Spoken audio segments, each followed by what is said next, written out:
இயற்கையோட குறியீடாக வச்சு மரத்தை வழிபட்டவங்க பலர் இருந்திருக்காங்களாம். பண்டைய மனுஷங்க இருக்காங்களா, குறிப்பாக நம்ம தமிழர்கள் கூட எடுத்துக்கோங்க, மரத்தை நிறைய பேர் வழிபட்டுருக்காங்களாம். இப்போ வரைக்கும் வழிபட்டுட்டு தான் இருக்காங்க, நீங்களும் பார்த்துக்கிட்டு தான் இருக்கீங்க. ஆக்சுவலாக அவங்க இப்போ வழிபடுறதுக்கு காரணம் என்னென்னு பார்த்தீங்கன்னா, இயற்கையோட அடையாளமாக மரங்கள் திகழுது. எல்லா உயிர்களுக்கும் அடிப்படையே இந்த மரம் தான். ஸோ அதனால தான் இதை நாங்கள் வணங்குறோன்னு சொல்லிட்டு அப்போ வணங்கி இருப்பாங்களா அவங்களோட குறிப்புகள் சொல்லுதுங்க. இயற்கையோட குறியீடாக மரம் திகழுது அப்படின்னு அவங்க இதை பொத்தாம்புகளை போட்டு போலங்க. இதுக்கு ஒரு எக்ஸ்பிளனேஷன் இருக்குன்னு அதை பற்றியே சொல்கிறேன். இதுவும் இந்த பஞ்சபூதங்கள் இருக்குது பார்த்தீங்களா, அதை உள்ளடக்கினதான் ஒரு மரம் பஞ்சபூதங்களே உள்ளடக்கினது தான். பொதுவாக ஒரு மரம்னா வேர் வரும் பார்த்தீங்களா, வேர் நிலத்தை குறிக்கிறது. அதுக்கப்புறம் அந்த மரம் வளர தண்ணீர் தேவைப்படும் இல்லையா, அது நீரை குறிக்கிறது. இதுக்கப்புறமா காற்று, அங்கே அவசியமான ஒன்று, இது காற்றை குறிக்குது. இதுக்கு பிறகு இந்த மரம் வளர தேவையான சூரிய ஒளி இருக்குல்ல, இது ஆகாயமாக எடுத்துக்கங்க. ஆகாயம் வந்துருச்சா, இதில் 5வது நெருப்பு எப்படி உள்ள வருதுன்னு பார்த்தீங்கன்னா, இப்போ ஒரு மரம் அதிகமாக வளர்ந்துருச்சு, ஒரு குறிப்பிட்ட நேரத்தில் காட்டு தீ ஏற்படுதுன்னு வச்சுக்கோங்க, மரங்கள் கருகிறத பார்த்துருக்கோம், எரிஞ்சு கருகிறத. இது ஒரு பக்கம். இன்னொரு பக்கம் அந்த மரத்தை வெட்டி விறகா மாற்றி நம்ம சமைக்கிறதுக்கு பயன்படுத்துவோம். ஸோ இந்த 2 விஷயங்களையும் பொதுவாக இணைக்கிறது நெருப்புங்க.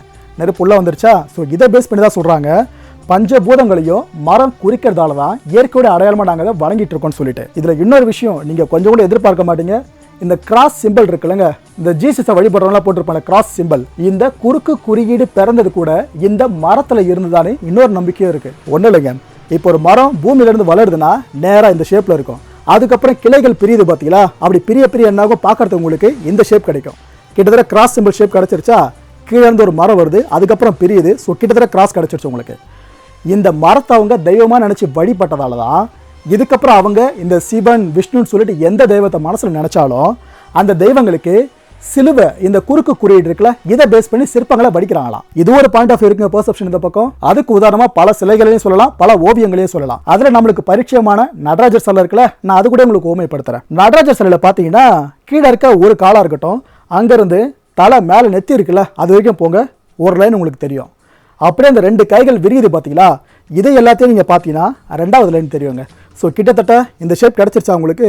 ஸோ இயற்கை வழிபாடாக இருந்த மரம் அதுக்கப்புறமா குறுக்கு குறியீடாக பார்க்கப்பட்டு அதுக்கு பிறகு தெய்வங்களை வரையறதுக்கான ஓவியமாகவும் தெய்வங்களை வடிக்கிற சிற்பங்களை கூட அந்த குறுக்கு குறியீடு உள்ளே கொண்டு வரப்பட்டிருக்கான். இது நடராஜர் சிலையும் நம்மளால் பார்க்க முடியுது. இந்த குறுக்கு குறியீடு கூட நடராஜரை ஒப்புமைப்படுத்திட்டோமா, இதை தாண்டி இன்னும் நிறைய விஷயங்கள் இருக்குது. நிறைய மதங்களில் நிறைய இன மக்களோட அடையாளமாக கூட இந்த குறுக்கு குறியீடு திகழுதுங்க.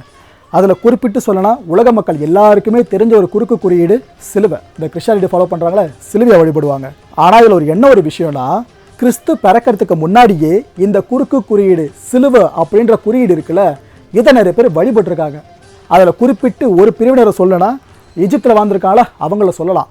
மனுஷனோட பண்டைய நாகரிகமாக இப்போ வரைக்கும் பார்க்கப்பட்டு இருக்குங்க, அவ்வளோ பெரிய நாகரிகம் அது.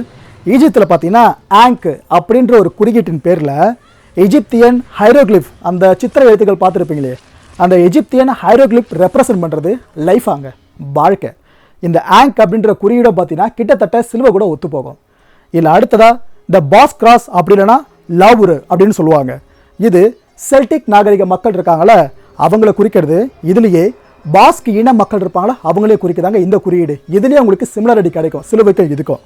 இதில் அடுத்ததாக இந்த சன் கிராஸ்னு சொல்லுவாங்க. இது வரலாற்றுக்கு முந்தைய ஐரோப்பிய கலை குறியீடு. இதுவும் சிலுவை அமைப்பு கூட அப்படியே ஒத்து போகும். இதில் கடைசியாக ஸ்வஸ்திகா, இது வேறு யாருக்குன்னா தெரியாமல் இருக்கலாம், இந்தியர்கள் எல்லாருக்குமே தெரிஞ்ச ஒரு குறியீடு. அதுலேயும் குறிப்பாக ஹிட்லரை ஃபாலோ பண்ணுவாங்களே, அவரோட தீவிர வெறிப்பிடிச்ச ஃபேன்ஸாக இருப்பாங்களே, அவங்களுக்கு இந்த சிம்பிள் கண்டிப்பாக மறந்துருக்க வாய்ப்பே கிடையாது. ஹிட்லரோட நாசி படை இருக்குல்ல, அதோட நாசிசம் சிம்பிள் இந்த ஸ்வஸ்திகா தான். இதுக்கும் மேலே புத்திசமாக இருக்கட்டும், ஜெயினிசமாக இருக்கட்டும், அவ்வளோ ஏன் ஹிந்துவிசமாக இருக்கட்டும், இதில் இந்த ஸ்வஸ்திகா அப்படின்றது புனித குறியீடாக பார்க்கப்பட்டுக்கிட்டு இருக்கு இப்போ வரைக்குமே. ஸோ மரத்தில் ஆரம்பித்த விஷயம் எங்கே வந்திருக்கு பார்த்தீங்களா. இப்போ உங்களுக்கு ஒரு 40% வரைக்கும் புரிதல் கிடைச்சிருக்கோம் நம்புறேன். இப்போ தான் 40% முடிச்சிருக்கோம், இன்னும் 60% இருக்குது புரிதல் உங்களுக்கு முழுசாக கிடைக்கும். ஸோ அந்த புரிதல் உங்களுக்கு கிடைக்கணும்னா இப்போ நம்ம ஃபாலோ பண்ண வேண்டியது இந்த சன் இருக்குல்லங்க, இதை நோக்கி தான் போகணும். ஃப்ரிட்ஜ் ஆஃப் கேப்ரா அப்படின்ற நபரை கேள்விப்பட்டிருப்பீங்க, உலக புகழ்பெற்ற ஒரு இயற்பியலாளர். இவர் 1975 இந்த டாவோ ஆஃப் பிசிக்ஸ் அப்படின்ற புத்தகத்தை எழுதி வெளியிடுறாருங்க. இந்த புத்தகத்தோட மைய கருத்து என்ன அப்படின்னு பார்த்தீங்கன்னா, நவீன இயற்பியல் இந்த பக்கம், கிழக்கு ஆன்மீகவாதம், இது 2த்துக்கும் இடையில இருக்க இணைகளின் ஆய்வு, இதை குறிக்கிறதா இந்த புத்தகம்ங்க. மிகப்பெரிய நம்மளால் யோசிக்க முடியாத சப்ஜெக்ட்டுங்க இதெல்லாம். அந்த மனுஷன் ஒரு புக்காக போட்டு போயிருக்காரு. இந்த புத்தகத்தில் சொல்லப்பட்டிருந்த முக்கியமான தகவல் என்ன தெரியுமா, அணுக்கள் பிளவின் வடிவத்திற்கு நடராஜர் உருவம் ஆதாரமாக இருக்குன்னு சொல்றாரு. எப்போ 1975 வெளியிட்ட அந்த புத்தகத்தில் நம்மளோட படைப்பான நடராஜரை பற்றி அவர் சொல்கிற விஷயம் அணுக்கள் பிளவின் வடிவத்திற்கு நடராஜர் உருவம் ஆதாரமா இருக்குன்னு சொல்றாருங்க. எவ்வளவு பெரிய விஷயம். நாம தான் நம்மளோட முன்னோர்கள் படைப்புகளை ரொம்ப கீழ்த்தரமா நிறைய பேர் விமர்சிச்சுக்கிட்டு இருக்காங்க.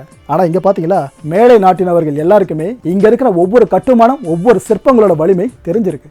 ஸோ நம்மளால யூகிக்க முடியாத பல விஷயங்களை அவங்க சொல்றாங்க. இதை நினைச்சு நம்ம பெருமைப்படுறதா சிரமப்படுறதா, இது மக்கள் உங்ககிட்டே இருக்கு. ஓகே, இந்த டாவோ ஆஃப் பிசிக்ஸ் புக் அமெரிக்கால கொடி கட்டி பறந்துச்சு விற்பனையில. அவ்வளோ சேலுங்க இந்த புக்கு. 23 மொழிகள்ல 43 எடிஷன்ஸா இந்த புக்கு வெளியாகி ஆதிக்கம் செலுத்துச்சு. இந்த புக்கு ஆதிக்கம் செலுத்துச்சுல, அந்த காலகட்டம்ல வேற எந்த புக்காலையும் பெருசா சோபிக்க முடியல. ஏன்னா இவ்வளோ பெரிய விஷயத்த அந்த புக்கு தாங்கி இருக்குன்னா எத்தனை பேர் வாங்கி படிச்சிருப்பாங்க. அதுவும் உலக புகழ்பெற்ற மிகப்பெரிய இயற்பியலாளர் வேற. இவர் சொல்ற கருத்துக்களுக்கு வலு இல்லாம இருக்கும். ஓகே, உலகத்தோட மிகப்பெரிய இயற்பியல் ஆய்வகம் இது நம்ம ஊர்ல இல்ல, அங்க யூரோப்ல இருக்கு. சுவிட்சர்லாந்து இருக்கலங்க, அங்க இருக்க ஜெனிவால இதை CERN சொல்லுவாங்க. CERN, அதாவது the European organisation for nuclear research, இயற்பியல் ஆராய்ச்சிக்கான ஐரோப்பிய கூட்டு நாடுகளோட மையம்ங்க. உலகத்திலேயே மிகப்பெரிய இயற்பியல் ஆய்வு மையம் இதுதான். இதுல என்னென்ன ஆய்வுகள்லாம் முன்னெடுக்கிறாங்கன்னு பார்த்தா ஒரு பெரிய லிஸ்ட்டுங்க. அவ்வளோ ரிசர்ச் இப்போ வரைக்கும் அங்கே போய்கிட்டு இருக்கு. இதுல குறிப்பிட்டு 2 முக்கியமான ரிசர்ச்சை பத்தி நம்ம சொல்லலாம். அதுல ஒன்று, இந்த பிரபஞ்சம் எப்படி உருவாச்சு. 2வது, அணு துகள்களோட ஆரம்பம் எது. இது எல்லாமே இப்போ வரைக்கும் அங்கே ப்ராஜெக்டாக போய்கிட்டு இருக்கு. நான் சொன்னது வர 2 மூணு தான். இதில் பட்டியல் போட்டு இன்னும் பெருசாக போகுங்க. இதில் இருக்க விஞ்ஞானிகள் என்ன சொல்கிறாங்க, இந்த CERN அந்த விஞ்ஞானிகள் என்ன சொல்கிறாங்கன்னு பார்த்தீங்கன்னா, அணு துகள்கள் பிளவின் வடிவமும் நடராஜர் ஆடல் உருவம் இருக்குல்ல, இதுவும் ஒன்றா இருக்குன்னு சொல்கிறாங்க. நடராஜர் ஸ்டாச்சு இருக்குல்ல, அதை தான் மீன் பண்ணுறாங்க. சிதம்பரம் நடராஜர் கால் பெருவிரலில் தான் பூமியோட காந்த மையப்புள்ளி இருக்குன்னு சொல்கிறாங்க. இவ்வளோ பெரிய ஸ்டேட்மெண்ட்டை CERN அந்த விஞ்ஞானிகள் சொல்கிறது பெரிய விஷயங்க. ஜூன் 18, 2004 பார்த்தீங்கன்னா, இந்த CERN இருக்குல்லங்க, உலகத்தோட மிகப்பெரிய இயற்பியல் ஆய்வகம், இதோட நுழைவு வாயில்ல வேற எந்த சிலையும் கிடையாது, நம்மளோட நடராஜர் சிலை இருக்கு. இப்போ வரைக்கும் அங்கே நுழைவு வாயில இருக்கு. இது அவங்க காஸ்மிக் டான்ஸ்னு சொல்லுவாங்களா, காஸ்மிக் ஸ்டாச்சுன்னு சொல்லுவாங்க. ஏன்னா காஸ்மிக் அறிவியல் தெரிஞ்ச எல்லாருக்குமே தெரிஞ்சிருக்கும். ஸோ இதை முன்மொழிகிற விதமாக தான் இந்த சிலையை அவங்க நுழைவு வாயிலே வச்சிருக்காங்க. இந்த பெருமை வேற எத்தனை பேருங்க கிடைக்கும். ஒரு தமிழரோட படைப்பாக பார்த்துட்டு இருக்க ஒரு சிலை CERN வரைக்கும் போயிருக்கு. அவங்களுக்கு தெரிஞ்சிருக்கு நம்மளோட பெருமை.